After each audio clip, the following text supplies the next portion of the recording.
Imagine a place that tells a story spanning centuries, where culture and nature intertwine to create something truly extraordinary. That's the beauty of UNESCO World Heritage Sites.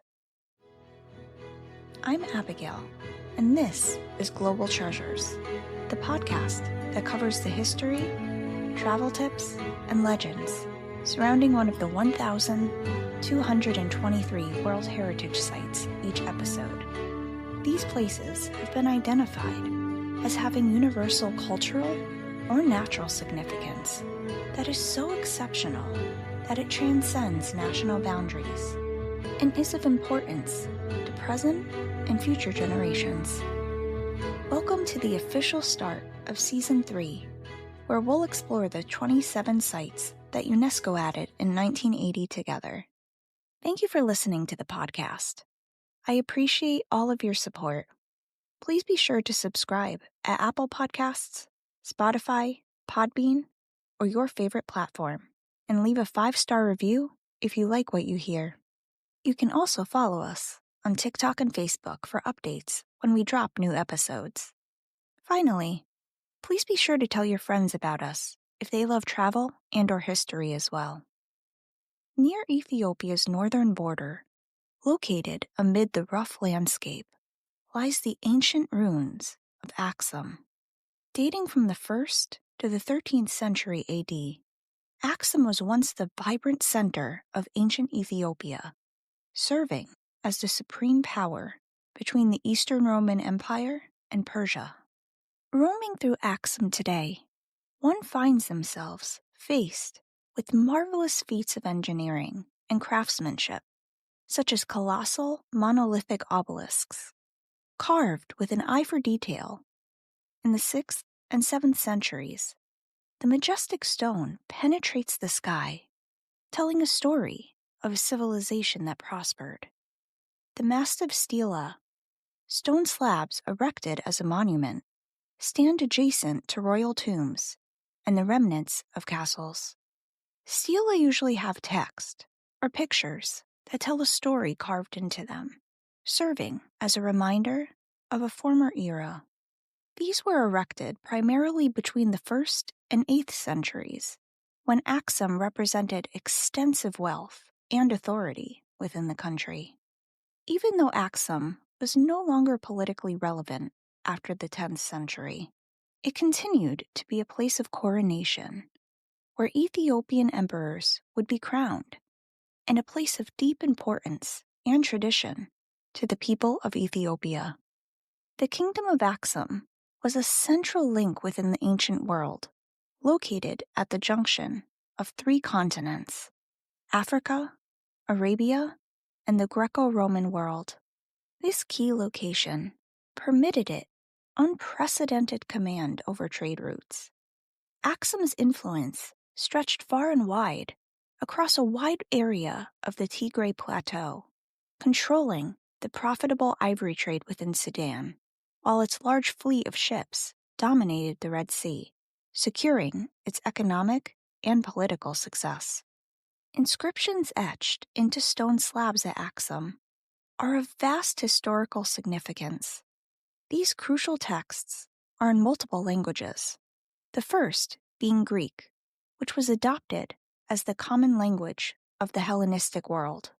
The second was Sabaean, a language spoken by people from southern Arabia who came to Ethiopia, to the highlands specifically, around 1000 BC. These bilingual engravings provide pivotal understandings of the cross-cultural exchanges and clarified how writing and trade were influenced and ultimately shaped Aksumite society. The 4th century brought a sweeping shift to the region with the introduction of Christianity to Aksum. This ushered in an era where Aksum saw the construction of numerous churches, none more celebrated than St. Mary of Zion.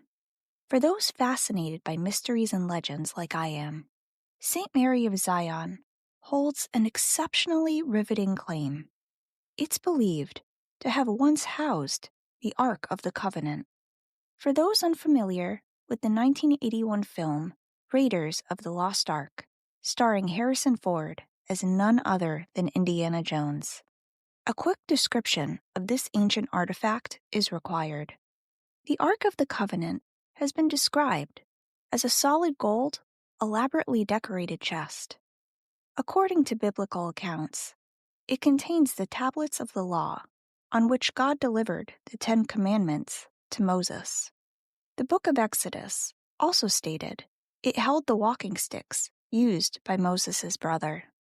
Further, the legend states that the son of King Solomon and the Queen of Sheba were the ones to bring this holy relic to Aksum. The Ark of the Covenant's current whereabouts remain unknown, with theories and claims circulating about its supposed location. People across the globe continue their search for this relic, though we may never know if it ever truly existed in the first place. Being designated as a UNESCO World Heritage Site in 1980, work to preserve this site was started and is being done to this day to ensure future generations can continue to visit. Flooding has unfortunately been an issue in the 4th century tomb of the brick arches, so staff are continuing to monitor the rising water table. Now that we've covered some of the history, I'll go over travel tips and logistics if you're interested in visiting this site. Check out the show notes for tools and links to help make planning easier at no extra cost to you. Today, Aksum has a population of around 66,000 people. The Tigray War that occurred between 2020 and 2022 caused tourism to dwindle, though it seems to be picking up a bit. It's estimated around 1,500 people visit each month, so you won't be fighting off large crowds. You'll want to fly into Addis Ababa International Airport, where you'll have a layover before flying into Aksum's airport. You likely will have 1 or 2 layovers, no matter what city you fly out of, if coming from a country outside of Ethiopia. When packing for your trip, be mindful of the weather. This area tends to have cool to warm summers with mild winters. The majority of the rain falls during the months of July and August. This also may help you decide the best time of year to go in the first place, keeping in mind that much of what you may want to see is outdoors. Also, be mindful of the fact that this area has an elevation of more than 6,000 feet, so make sure you stay well hydrated.